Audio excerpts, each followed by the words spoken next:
Hello, and thank you for joining us. You're listening to the Project Catalyst podcast, where we delve into the world of practice change in sugarcane, growing ideas that drive productivity and environmental outcomes. I'm Kim Kleidon, and on the program today, understanding legume inoculants with microbiologist and founder of Green Microbes Australia, Dr. Chandra Iyer. Where did you start your journey in relation to inoculants and your understanding of them? I was trained as a microbiologist and my background is in gut microbiology. And I did my PhD and then I went to US to do my postdoc fellowship and all that. I came back, I was working for a company and I wanted to develop some probiotics for animals. And when I was trying to do more information, digging some research on that, how to go about it, I realized it was a very long process and it's going to end up spending a lot of money. And in the meantime, I thought I can try a few other different opportunities while I'm working on that. So I met a couple of agronomists and who are into biological biological farming and biofertilizers and all that. So one thing led to other. Then I said, yeah, I can make some biological fertilizers. So, and that's 10 years now. So we've been doing that. Why is it so important to understand the microbacteria and therefore inoculants when we're talking about agriculture? So inoculants is, in a simpler definition, is live microbes that's used for a specific purpose, as for supplying nutrients, for biocontrol, or for plant growth promotions. So there are different microbial inoculants used for different purposes, and one of the most well-known example is rhizobium that we use as an inoculant for the legumes. So legumes belongs to the family of plants where they form a special relationship with this bacteria called rhizobium. They live as a symbiotic relationship. So these bacteria fix the nitrogen from the air and provides it to the plants. And in return, the plants give them more energy as a sugar and support them and home them in the nodule. So it's a symbiotic relationship. And microbial inoculants or used legume inoculants are specifically used for every time you sow legume crops. And because there is not a lot of the best way to put that would be is like if you look at having the best bristles for legume inoculant, when you grow a legume crop, you want to make sure that you have enough nitrogen fixing back to rhizobia to help the symbiotic relationship, so it fixes enough nitrogen for the crop. And there is that reason every single rhizobium is specifically selected for the rhizobium species, for the legume species. And so we get the maximum benefit out of this whole inoculation process. Legumes are notorious for fixing nitrogen. Why is it necessary to use an inoculant? If you have had a successful legume inoculation and the plants have been inoculated well and you had a good soil nitrogen fixation, you necessarily don't need to use inoculants because they will be there in that system. But that's not true all the time because we have extreme weathers and we do a lot of incorporation. We do a lot of we work on the soil and we do use a lot of chemicals and fertilizers, and that could be detrimental to the microbes in the soil. And also extreme weathers could have an impact on the soil biology, and which is rhizobium as well. But when we grow a legume, the important thing is that we want to make sure we get the maximum benefit out of it. To have a good nodulation, is vital, and that's why it's important to make sure you inoculate every single time so you get the maximum benefit out of it. And do all plants have nodules on their roots? No, it's only legumes has got roots, but there are some exceptions, like some trees do form fixed nitrogen symbiotically, but they're not legumes. But it's the majority, it's legumes are the ones that forms the association with the rhizobia. So we call it symbiotic nitrogen fixation. What agricultural applications have you seen in relation to inoculants and different species of legumes? Different species of legumes fix different amount of nitrogen in the soil. Most of the time people grow legumes as for a cash crop, for seeds, and it's pasture seeds as well for the grazing. And you have your alfalfa, which is lucerne, subclover, white clover as a pasture for grazing. And also there are some oil production for oil as well, like for soybeans and peanuts and all that. So every different species fix different amount of nitrogen, and they all have their important role as a part of your crop rotation process, depending on the environment, in which part of country you live, and what is their particular interest in terms of either as a green manure, or just as a cover crop, or as a cash crop. So it varies. Today you were talking to sugarcane growers in the Herbert region in North Queensland. There was about 30 of them there, some of them having a little bit more understanding than others. What is the most common thing the average farmer doesn't understand about inoculants? I would say the very first thing would be to have a good understanding for the legumes is that they are living microbes, they are living things. So because of that one particular nature, it is very different the way you handle microbes to any other chemicals. They are all used to using different kind of chemicals and fertilizers, but being a living organism, it needs a bit extra care to deal with it. And once you understand that, you can make sure you can do things in a much better way to get the maximum benefit out of it. That would be my very first point.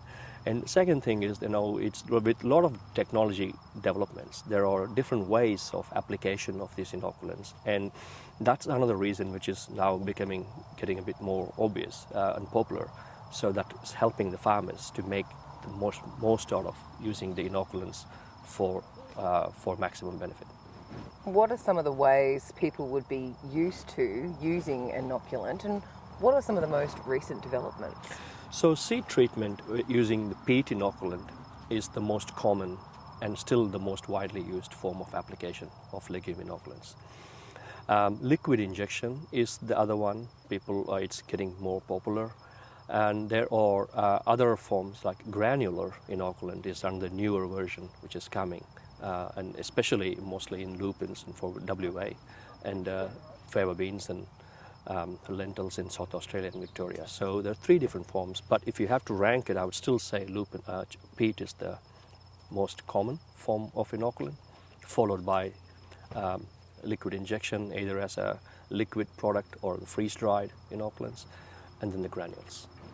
Working such a vast range of Australia and obviously having different systems, different biology, what are some of the greatest challenges people who live in tropical North Queensland face?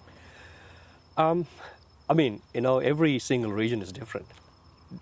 One of the most important factor, if I have to pull one, is moisture, because it's entirely different to other parts of Australia. Either you have too much of rain, and that in itself is the biggest challenge, I would say.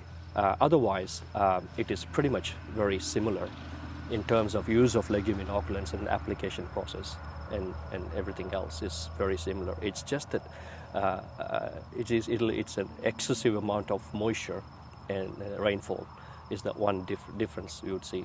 And what impact does that have on the microbes themselves? Well, microbes like to, just like ourselves, they like to live in a more nice, in a conducive environment. They don't like too much of waterlogging, and not having enough water. I think the word you're looking for is moist. Moist. Some people don't like that word. I love it myself, and it describes perfectly the environment that bacteria would love. Yeah. The thing I heard most commonly today is there's a little bit of confusion about the nodes themselves, or the nodules that form on the root. So you recommended they dig up between 6 and 8 weeks. Yep. And have a look at the colour. What does that tell them? Just to go back a little bit on the whole process, so when you apply the inoculant to the legume seeds, there is a very complex biochemical mechanisms that happens for the whole process of nodulation. And what happens during this whole nodulation process is that it's obvious from it. We will start seeing the nodules appearing from 6 to 8 weeks time. During this process, the reason why it's important for us to dig it up, cut it open, and have a look at the nodule is we want to make sure that those bacteria is nodulated first of all in the plant, and it's still fixing nitrogen. So when you cut open a nodule, it should be red. That redness is because of a specific compound called leg hemoglobin. It's just like hemoglobin like in our blood system. So this controls the oxygen level in the nodule so that it's effective. It helps the enzymes to convert the nitrogen into nitrates. So this is important, for a legume plant to have enough nitrogen coming through this fixation, nitrogen fixation. It's important that you check the root nodules, you cut it open, and you look, it should be pink. And pink is a healthy pink nodule means your plant is fixing good nitrogen. So pink on the inside? That's correct. Why does it turn pink? That's because of the hemoglobin content in so the hemoglobin, just like our blood, makes our blood red. Blood red. Makes the nodules pink. Nodules pink. And interestingly, this leg hemoglobin is the product that nowadays they are using in the fake meat, and it's giving the fake meat color. Yeah. I didn't know that. What would you say to anyone in agriculture who's noticing a decline in yield or less CCS, in their sugar, for instance?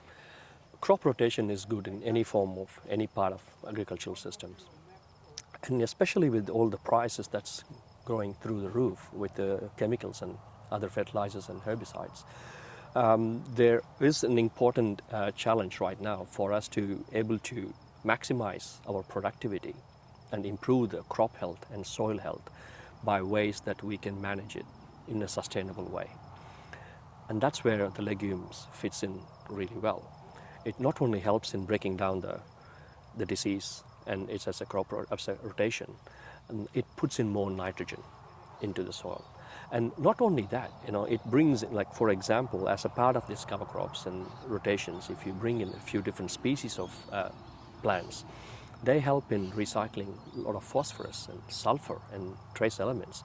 So there is a lot of benefit in terms of improving your soil health, plant health, and also it's sustainable.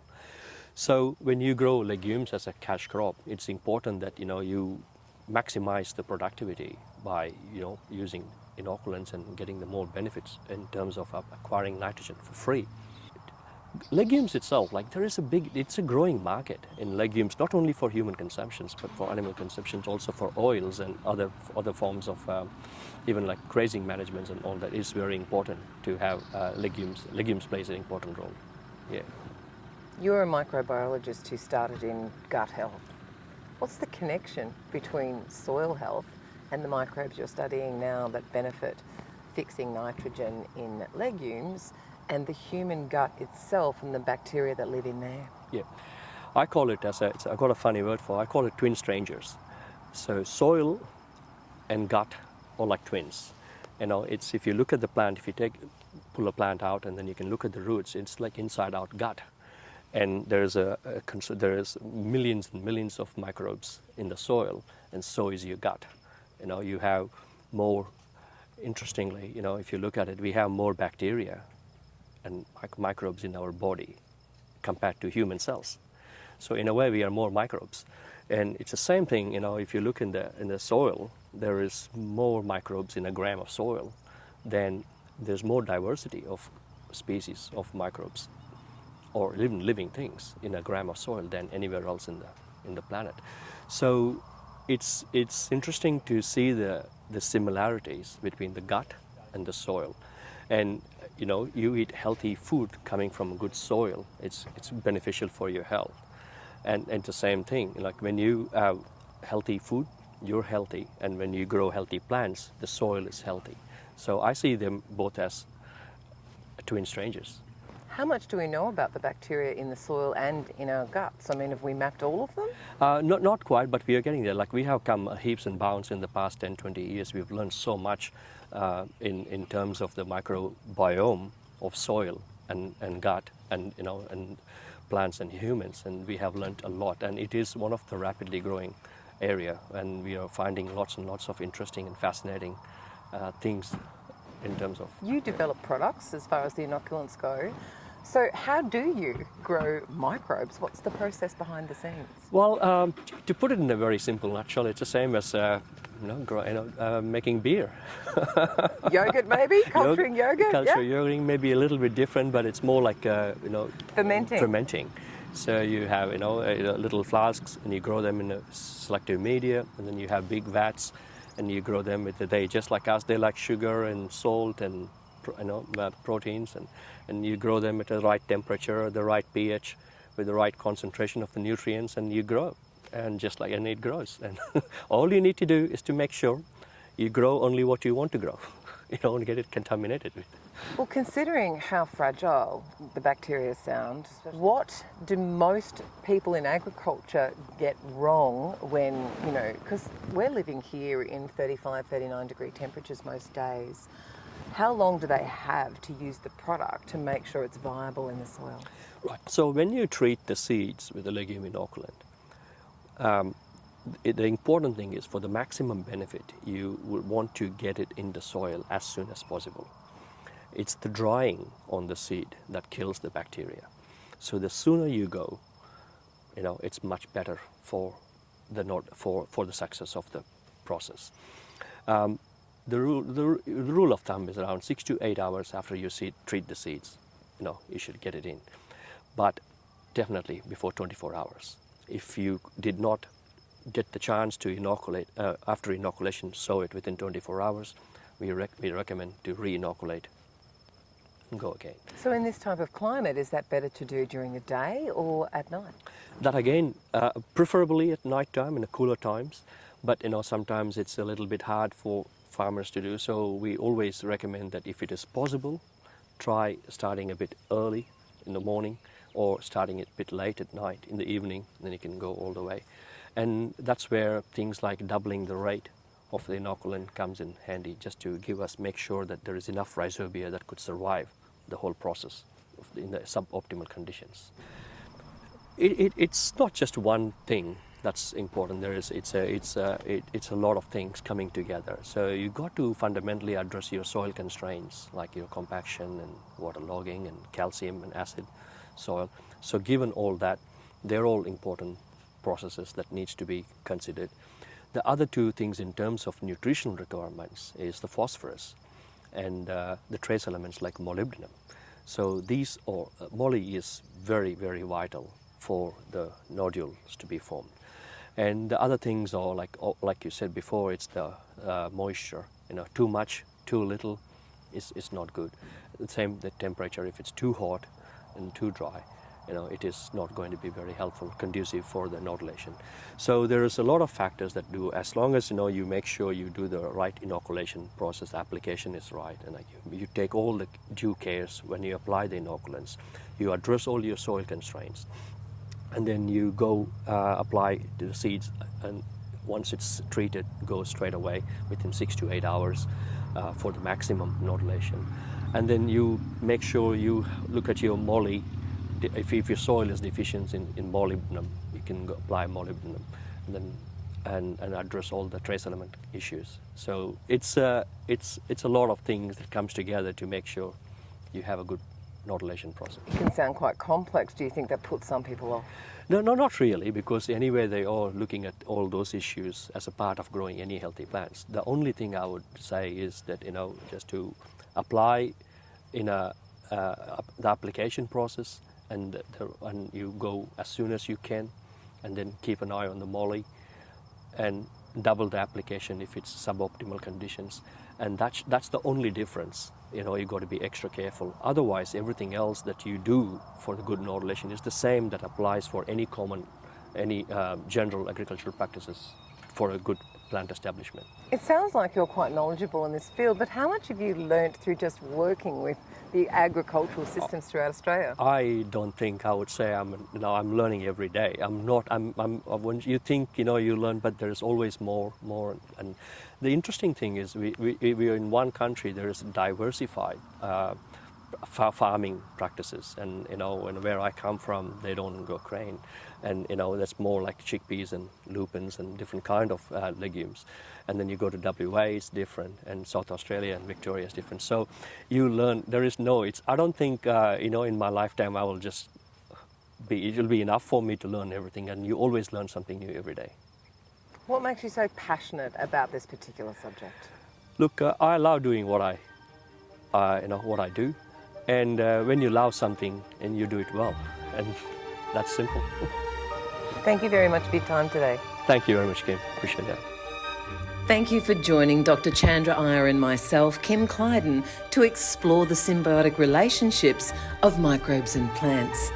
Project Catalyst is funded by the partnership between the Australian Government's Reef Trust and the Great Barrier Reef Foundation, in conjunction with the Coca-Cola Foundation and with support from WWF Australia.